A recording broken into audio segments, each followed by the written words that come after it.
Protected है, उनको इसकी नॉलेज है।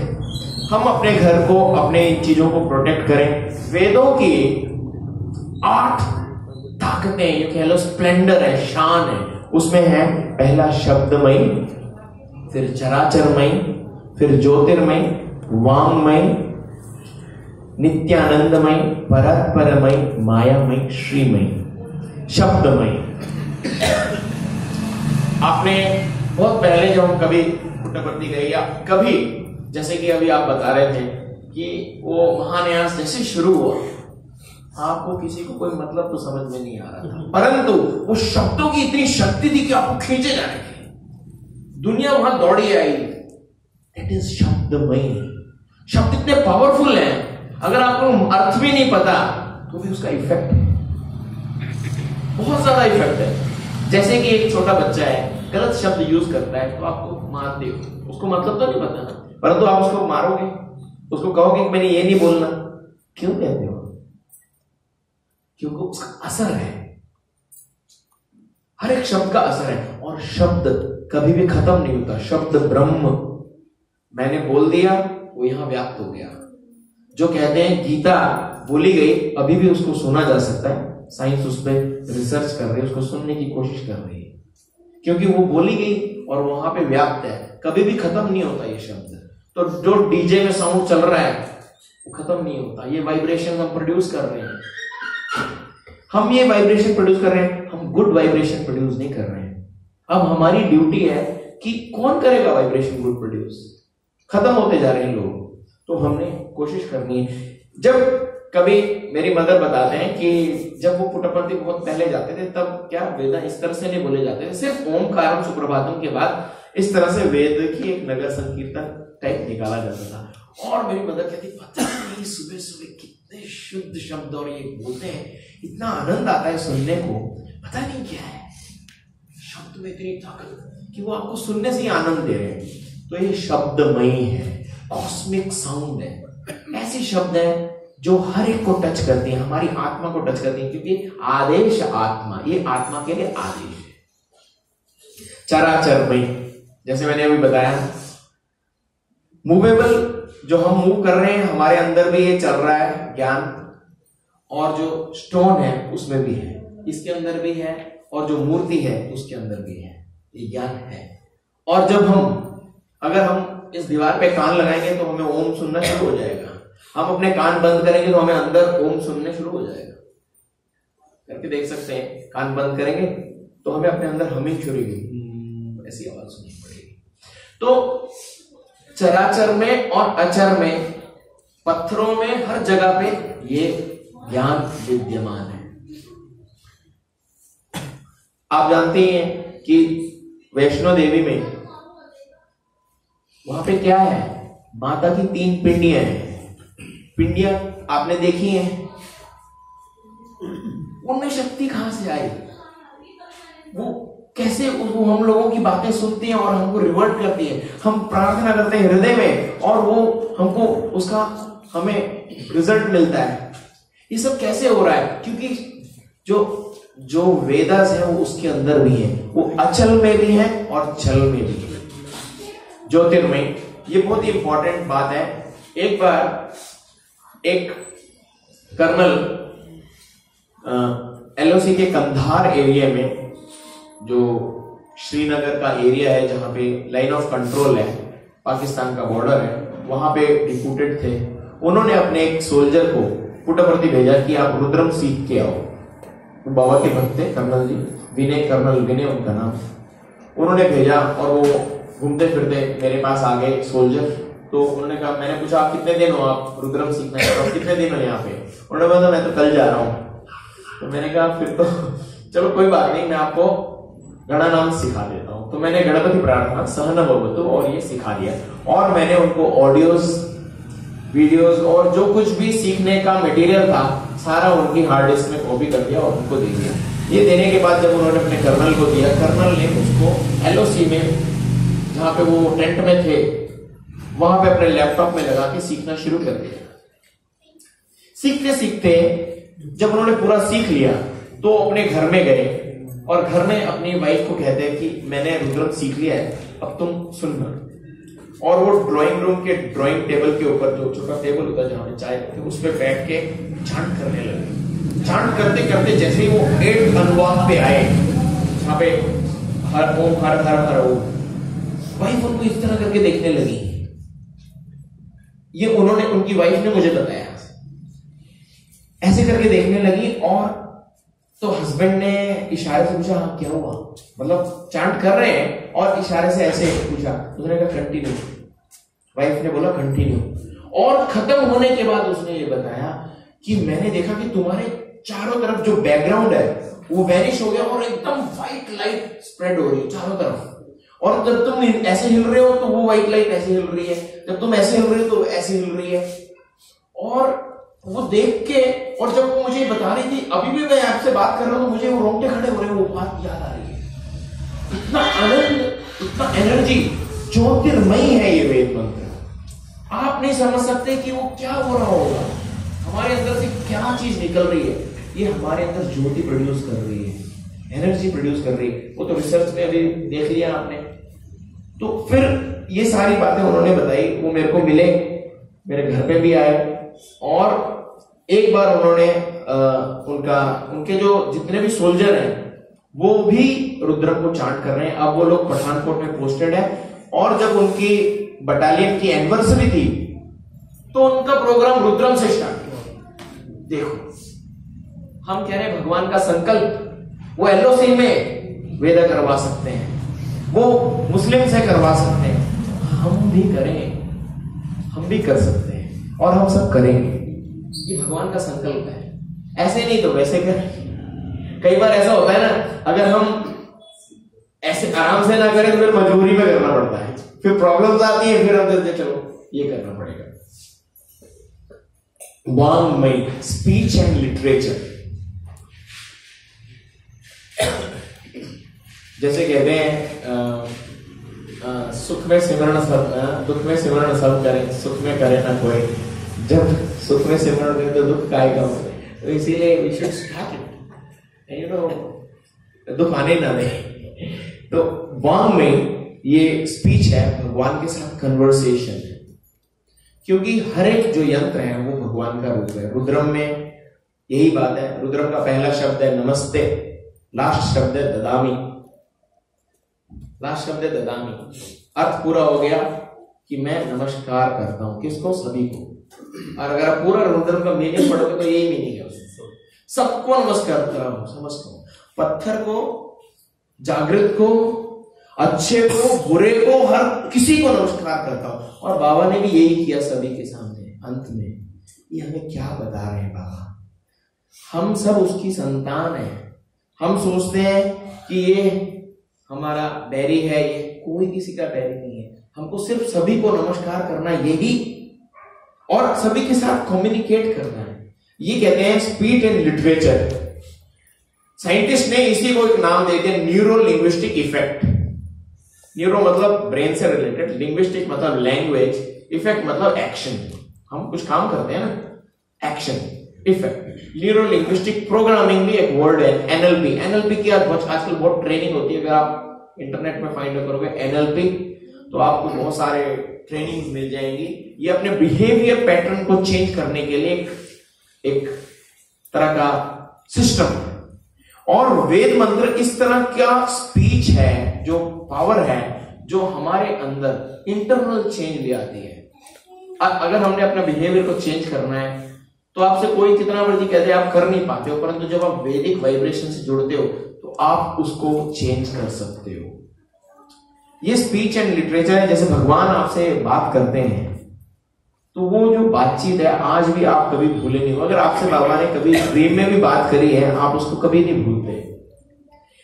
जब वैदिक इंटोनेशंस और जब वेद मंत्रों को जब आप उच्चारित करते हो तब आप कम्युनिकेट करते हो। एक बार क्या हुआ कि मैं रशिया में ट्रेवल कर रहा था, तो कार में हम जा रहे थे और भी कुछ लोग थे, रशियन थे सारे।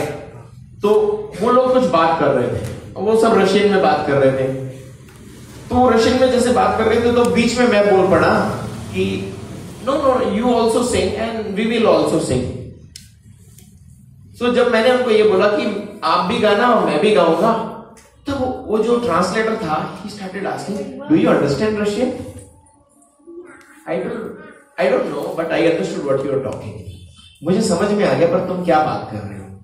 ये जो कम्युनिकेशन है वेदों से, ऐसा कम्युनिकेशन डेवलप होता है जो हम आपस में क्या बात, मैं आपसे क्या कहना चाह रहा हूं, आप मेरे को समझ पाते हो, आप मेरे से कनेक्ट हो जाते हो। मैं कोई भी शब्द यूज करता जा रहा हूं, इंग्लिश में कई शब्द यूज कर रहा हूं, परंतु आपको समझ में आ रहा है। क्यों? ये एक टाइप का इफेक्ट हम आने लग जाता है वेदों से, ऐसी पावर जनरेट होती है। इसीलिए इसको वांग नहीं कहा जाता है कि ये कन्वर्सेशन और लिटरेचर है, जो कि आप जिससे स्पीच है, जिससे आप अंडरस्टैंड करते हो, सुन के अंडरस्टैंड करते हो।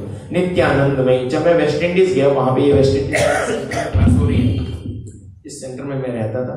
तो जब मैं एक बार वेस्ट इंडीज गया, तो हम लोग जब सेवा पे जाते थे, तो जब हम सेवा पे जाते कुलवंत हॉल में ऐसे बैठते थे कि लोगों को हमें देखना होता था, और बाबा के हम दर्शन नहीं करते थे, क्योंकि बाबा यहां से निकलते, हम लोगों को कंट्रोल करते थे। परंतु हमें दर्शन लोगों की आंखों में होते थे, लोगों के चेहरों में जो मुस्कान होती थी, उसमें से हमको पता चलता था, हम बाबा इधर देख रहे हैं, अब इधर देख रहे हैं, ऐसा हमको उनके आंखों में भगवान के दर्शन होते थे। जब मैं वेस्ट इंडीज में बैठ के, सामने बैठ के वेदा क्लास ले रहा था, मुझे उनके आंखों में वही तेज नजर आया। तब मुझे समझ में आया कि ये वही आनंद फील कर रहे हैं जो भगवान को देखने में फील करते थे। सच ब्लिसफुल। वेदों से हमें ऐसा आनंद की अनुभूति होती है। ये मुझे तो वैसे मतलब मेरे को उनके अंदर भी वो अनुभूति नजर आने लगी। इस तरह से वेदों की कई शान है। इसमें एक और शान है जिसको कहते हैं परात परमय, ट्रांसीडेंटल, इसको कहते हैं super natural, beyond the nature, nature से परे। जैसे नेचर में क्या है कि पानी ऊपर से नीचे गिरेगा, ये नेचर है, परंतु पानी नीचे से ऊपर जाने लगे तो वो ट्रांसीडेंटल कहलाया जाएगा, ट्रांसीडेंटल कहलाया जाएगा। तो ऐसे ही एक जर्मन लेडी, मैंने सुना है बात, कहीं पे बीच के पास चांटिंग कर रही थी, तो वो चांटिंग कर रही थी तो रेत पे कुछ मार्किंग्स, लाइनें खींचनी शुरू हो गई, और जब वो लाइनें बन गई तब वो पता लगाया कि वो क्या है। तो पता लगा वहां पे उस देवता का यंत्र, हर एक देवता के यंत्र होते हैं, जैसे नवग्रह के अलग अलग यंत्र हैं, तो उस देवता का यंत्र बन गया जिसकी वो चांटिंग कर रही थी। वो कैसे हो रहा है? रेत में बन रहा है। It is beyond nature, transcendental है। तो इस तरह से कई चीजें होंगी। जैसे कि एक बार मेरी मदर काफी बीमार थी, मैं पुट्टपर्थी में था और वो चंडीगढ़ में थी, तो 2,500 किलोमीटर की दूरी है। तो मैंने देखा कि मदर की तबीयत बहुत खराब है, फोन पे बात भी हुई तो पता लगा कि बहुत उसमें है। तो मैं दुर्गा सूक्तम चांट करना शुरू किया मैंने, और दुर्गा सूक्तम चांट करने के हर मंत्र के बाद मैं कहता था कि माँ आप उनके पास उनकी रक्षा करो। और मैंने 108 बार उसको चांट किया, मुझे 4 घंटे लगे। परंतु जब मैं 108 बार के जब मैंने उनको फोन किया, मेरे को पता लगा she is so happy and out of all dangers. Such a power is there. बाबा ने एक भजन गाया, मानस भजरे, हरि भजन बिना सुख शांति नहीं। मानस भजरे भी गाया, हरि भजन बिना सुख शांति नहीं। तो अगर आपको सुख शांति चाहिए तो भजन कराओ, हरि नाम बिना आनंद नहीं। अगर आपको आनंद चाहिए तो भगवान का नाम आप गूंजने दो। अगर आपको संयोग चाहिए, संयोग मतलब होता है कोइंसिडेंस है इंग्लिश में अगर मैं बोलूं जो, परंतु कोइंसिडेंस नहीं होता है स्पिरिचुअल लाइफ में, मिरेकल होते हैं। स्पिरिचुअल वर्ल्ड में कोइंसिडेंस नहीं कहा जाता है, कहते हैं मिरेकल। अगर आपको चाहिए कोइंसिडेंस तो जप ध्यान बिना संयोग नहीं। अगर आप चाहते हो कुछ मिरेकल हो तो आपको जप ध्यान करना पड़ेगा। मतलब अगर आप चाहते हो, जैसे कि मैंने कई बार चांट किया तो उसका इफेक्ट मिल गया, मिरेकल हो गया। अगर आपको किसी भी चीज को मिरेकलसली चेंज करना चाहते हो, you have to do such powerful chanting and do it for more time, immediately you will get effect. मायामयी बहुत ही इंपॉर्टेंट पॉइंट है कि ये आपको डिल्यूजन बनाते हैं। जैसे कि मान लो एक मंत्र है, मैं थोड़ा सा बोलूंगा उसमें आता है वशीकरु वशीकरु, मंत्र है, वैदिक मंत्र है। अब ओम नमो महागणपते श्वेतार्थ गणपते श्वेतार्थ मूल निवासाय वासुदेव प्रियाय दक्ष प्रजापति रक्षकाय सूर्यवरदाय कुमार गुरुवे ब्रह्मादीश्वरासुर वंदिताय सर्वभूषणाय शांति शेखराय सर्वमालालंकृत देहाय धर्मध्वजाय धर्मवाहनाय त्राहि त्राहि देहि देहि अवतर अवतर गंगणपतये वक्रतुंड गणपतये वरदर सर्वपुरुष वशंकर सर्वदुष्ट विगव शंकर सर्वस्व वशंकर वशीकुरु वशीकुरु। अब इसमें वशीकुरु की आगे बात। अब मैंने मंत्र पढ़ा, अब कोई सोचेगा ये तो हमें वश में कर रहा है, ऐसी ये हमारी बुद्धि ऐसी होती है।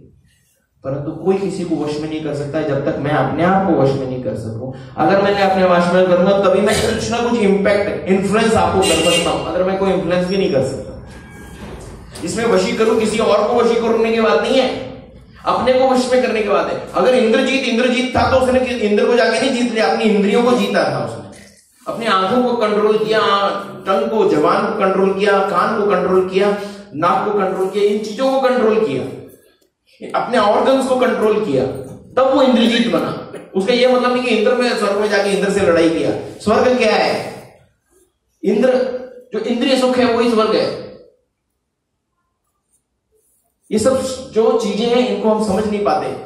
स्टोरी में ऐसी चीजें बताई गई हैं, पुराणों में ये सब चीजें बताई गई, परंतु का डीपर मीनिंग भी है। तो वशीकरु की बात हो गई और हम सोचने लगे कि भाई वशी में हो जाएगा। और उसमें ऐसा भी आता है मेरे दुष्टों को मार दिया जाए। कौन दुष्ट है? शत्रुपु, हमारे दुष्ट, हमारे जो शत्रु, मेरे शत्रुओं को मार दिया जाए। और खून, ऐसे ऐसे कई मंत्रों के ऐसे मीनिंग निकलते हैं, तो शाब्दिक अर्थ है।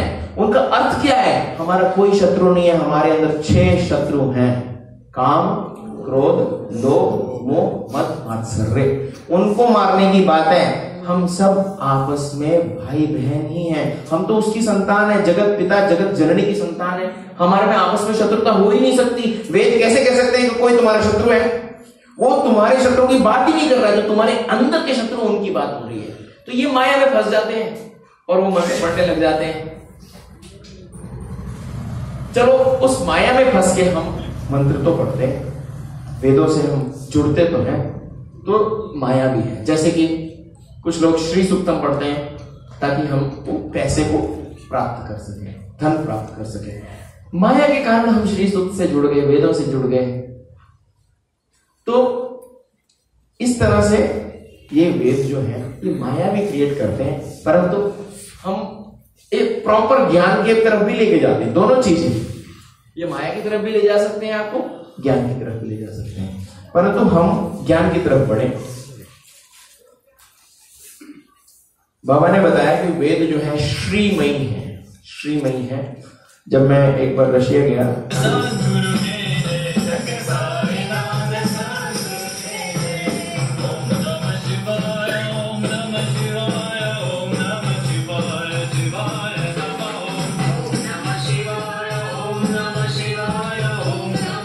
इसका नाम व्लादिमीर है।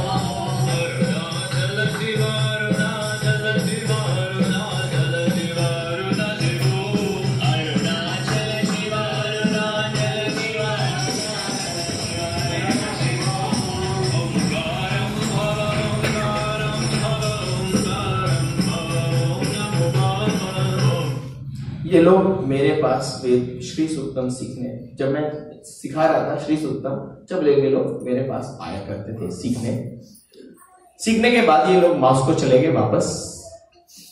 व्लादिमीर इसका नाम है, उसकी मदर साथ में है, साथ में मदर है। तो पहले गांव में रहते थे, फिर वो मॉस्को में आके रहने लगे। तो मॉस्को एक बहुत बड़ा शहर है, वहाँ खर्चा बहुत होता है। तो उन्होंने वहां पे एक अपार्टमेंट लिया, उसका रेंट था, कई चीजें थी। तो मदर को कई महीने तक जॉब नहीं मिली और ये वेद मंत्र बोलते थे, मतलब श्री सूक्तम बोलते थे, और इनके बैंक में अपने आप पैसे आते हर महीने, और कम पैसे नहीं। उन्होंने खुद मुझे ये सारी बात बताई है और मेरे साथ ये ट्रांसलेटर के रूप में चल रहे थे। और क्योंकि वहां रशियन में ज्यादा लोग वो नहीं बोलते, तो वेदास श्री मई, आपको मांगने की जरूरत ही नहीं। वेदास करने से वाइब्रेशन, जो सारा तंत्र आपको सपोर्ट करने में लग जाएगा, क्योंकि ये आदेश है आत्मा को। हर एक तंत्र, हर एक यंत्र आपके साथ पॉजिटिव हो जाएगा, आपका बिजनेस फ्लरिश करने लग जाएगा, आपकी ड्राइव, आपका जो कार है वो आपके साथ रिस्पॉन्स करने लग जाएगी, और उसमें प्रॉब्लम है तो अपने आप रुक जाएगी, कुछ ना कुछ ऐसा ऐसा होने लग जाएगा। Then you will understand what is powerful, this is all श्रीमयी। ये सब ट्रांसेंडेंटल, ये सारे शान है वेदों की जिनको हम भुलाए बैठे हैं, और ये सब लोगों ने अनुभव किया है। मैं कहानी सुनाता हूं।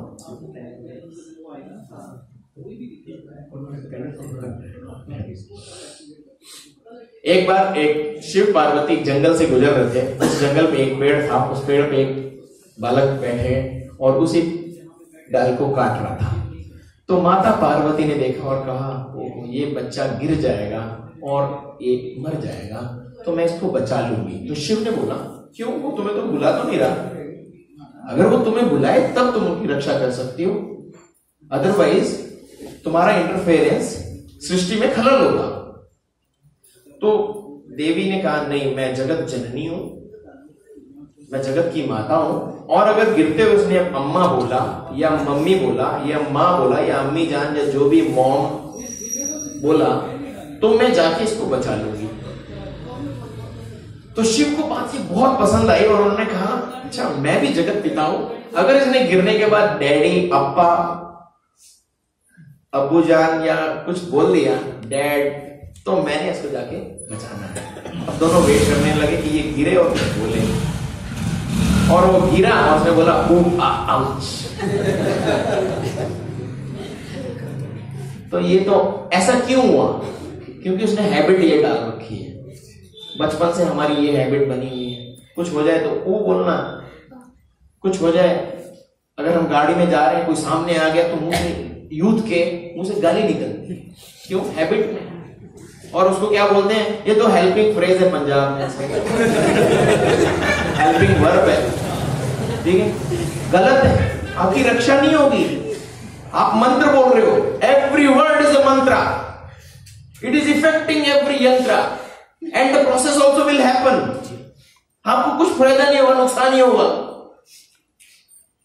तो हैबिट को चेंज कैसे करना है, चाइल्डहुड स्टेज से अगर उसको सिखाते रहे कि आपने साईं राम बोलना है, तो जैसे कुछ होगा तो स्वामी का नाम निकलेगा, साईं राम निकलेगा और रक्षा हो जाएगी। परंतु बोलना ही नहीं आया तो कैसे। तो मंत्र क्या करते हैं, हमारी रक्षा करते हैं। मंत्र क्या है, एक और मैं आपको बात बताता हूं।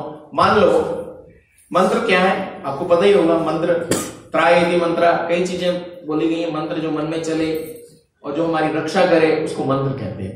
मैं बड़ा सिंपल एग्जांपल देता हूं। अगर हम यहां से चंडीगढ़ जा रहे हैं, कार में जा रहे हैं, भेड़ बकरी सामने आ जाएंगे तो हम क्या करेंगे, हट नहीं रही है, हॉर्न बजाएंगे, we will honk the horn, और थोड़ी देर में वो साइड में हो जाएंगे, फिर हम आगे चल जाएंगे। फिर ट्रैफिक में फंस गए, फिर हमने क्या किया, हॉन्क किया, हॉर्न बजाया, फिर साइड में हो गए। तो ऐसे चलते चलते हम कई बार हॉर्न बजाएंगे और हम चंडीगढ़ पहुंच जाएंगे। ये जिंदगी भी एक जर्नी है, बचपन से लेके मृत्यु तक हमारे अंदर प्रॉब्लम आती रहेंगी जर्नी में, और ये मंत्र जो है, हॉर्न है, जो कि आपकी प्रॉब्लम को सॉल्व करते जाएंगे। आपने देखा होगा एक व्हीकल है जिसके सामने कोई भी नहीं आता, क्योंकि इसका हॉर्न चलता ही रहता है। कौन सा व्हीकल, वो एम्बुलेंस। परंतु हम पेशेंट ना बन जाएं, पेशेंट लेके कैरी ना करें, तब हम मंत्र शुरू करें। कंटिन्यू कर दो अपना मंत्र, हॉर्न, और प्रॉब्लम्स सॉल्व होती जाएंगी, हटती जाएंगी। वो तो है वहां पे, हटती जाएंगी। That is the power of mantra. This is what is simple thing. ये मंत्र क्या करते हैं, साइंस और रिसर्च ने बताया कि हमारे शरीर को, हमारे ऑरा को, जो हमने अभी देखा था ऐसे करके ऑरा हमने फील किया था, उसको रिफाइन करते हैं, साफ करते हैं, हमारे माइंड को साफ करते हैं, हमारे इमोशंस जो डिस्टर्बेंस हो जाते हैं। अगर हम दुखी एरिया में गए तो हम रोने लग जाते हैं, या हम लॉस हो गया, या एग्जाम में पास नहीं हुए, या कम मार्क्स आए तो सुसाइडल टेंडेंसी शुरू हो गई, डिप्रेशन में चले गए, तो इमोशनल इंबैलेंस है उसको, और इंटेलेक्ट, इन पांचों चीजों को ये रिफाइन करता है, साफ करता है और रिचार्ज करता है। जैसे हम कहते हैं पुट्टापर्थी जाते हैं, रिचार्ज होने जाते हैं, सभी लोग ऐसे ही कहते हैं क्यों? वहां इतनी एनर्जी है, we just touch and we get energy. आप मंदिर में जाते हो, अब देखो आप मंदिर में जाते हो, घंटा बजाते हैं, आगे बढ़ जाते हैं, पर घंटे की वाइब्रेशन को अंदर नहीं जाने देते। एक्चुअली जब हम जाएं तो घंटे की वाइब्रेशन को अंदर जाने दें, क्योंकि वो जो ओम की ध्वनि है, जो वेदा उसमें से निकल रहा है, वो हमको रिफाइन करेगा, रिचार्ज करेगा, रिजुविनेट करेगा, तभी हम भगवान से जुड़ पाएंगे। क्योंकि मन में तो ये चल रहा है मेरी चप्पल कोई ना ले जाए। तो वो तभी शांत होगा जब मंत्र ओम आपके अंदर एंटर करेगा। वो जो घंटे की साउंड है, जैसे ही आपके अंदर एंटर करेगी, आपको वो सारे थॉट जीरो हो जाएंगे, क्योंकि उसने इसको जीरो कर दिया। परंतु क्या होता है, घंटा बजाया, आगे गए, फिर देखो फटाफट फटाफट बाहर निकल गए, हो गई भगवान कनेक्ट नहीं करते। तो ये जो दो ये साइंटिस्ट हैं, इन्होंने ये टर्म दिया न्यूरो लिंग्विस्टिक प्रोग्रामिंग, ये पैटर्न्स को चेंज करने के लिए। देखो ये जितने भी साइंस वाले लोग हैं, ये बहुत सारे शब्द देते हैं, कुछ शब्द दे देंगे, कुछ शब्द दे देंगे, जैसे एटम एक शब्द दे दिया, फिर न्यूरॉन, प्रोटॉन, ये सारे शब्द दे दिए, पर ये सारे शब्द जो हैं अलग शब्दों में हमारे वेदों में भी है। शिव शक्ति हो गया जिसमें, ठीक है, और चीजें होंगी। तो ये सिंपल सी बात है। न्यूरो मतलब मन, लिंग्वेज मतलब वाक, प्रोग्रामिंग मतलब एक्शन, मतलब एक्शन। सो मनसा वाचा कर्मणा, मनस एकम वचस एकम महात्मनम, मनस अनक वचस अन्य कर्मण्य दुरात्मनम। अगर आपके मन, जो इसमें न्यूरो की बात कर रही है, वचन जो लिंग्विस्टिक के बाद लैंग्वेज बोलने वाली चीज, और जो कर्म है, अगर एक ही हैं, तब तो हम महात्मा हैं। अगर मैं बोल कुछ रहा हूं, सोच कुछ रहा हूं और कर कुछ रहा हूं, तो उसका कोई फायदा नहीं है। तो ये जो वैदिक वाइब्रेशन